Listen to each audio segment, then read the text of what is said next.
एक प्रचलित कथा के अनुसार पुराने समय में एक किसान की फसल बार बार खराब हो रही थी। तभी तेज बारिश की वजह से, कभी तेज धूप की वजह से, कभी ठंड की वजह से उसकी फसल पनप नहीं पा रही थी। एक दिन इससे दुखी होकर किसान भगवान पर नाराज हो गया। वह भगवान को लगातार कोस रहा था। तभी वहाँ भगवान प्रकट हुए।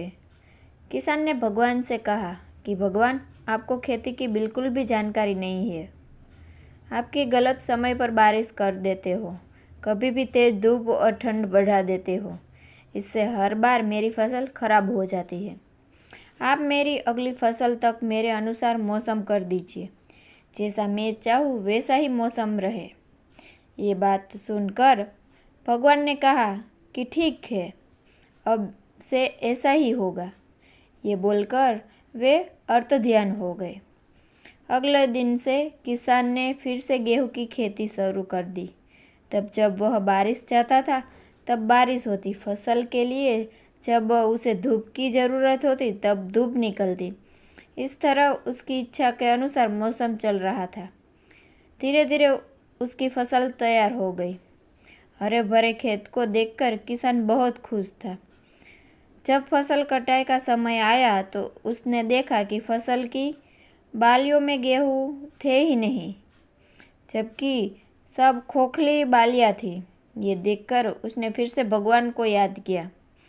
भगवान प्रकट हुए तो इसकी वजह पूछी।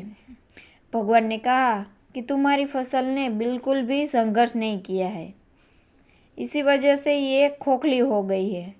जब फसलें तेज बारिश में, तेज हवा में खुद को बचाए रखने का संघर्ष करती है, तेज धूप से लड़ती है, तभी उसमें दाने बनने की प्रक्रिया शुरू होती है। जिस तरह सोने को चमकने के लिए आग में तपना पड़ता है, ठीक उसी तरह फसलों के लिए भी संघर्ष जरूरी होता है। ये बात किसान को समझ आ गई और उसे अपनी भूल का एहसास हो गया। कथा की सीख। यह कथा की सीख यह है कि जब तक हमारे जीवन में बाधाएं नहीं आती है, तब तक हमारी प्रतिभा में निखार नहीं आता है। बाधाएं ही हमें साहसी बनाती है। परेशानियों की वजह से ही हमारा सही विकास होता है। જો તમને અમારી સ્ટોરી સારી લાગી હોય તો લાઈક કરો।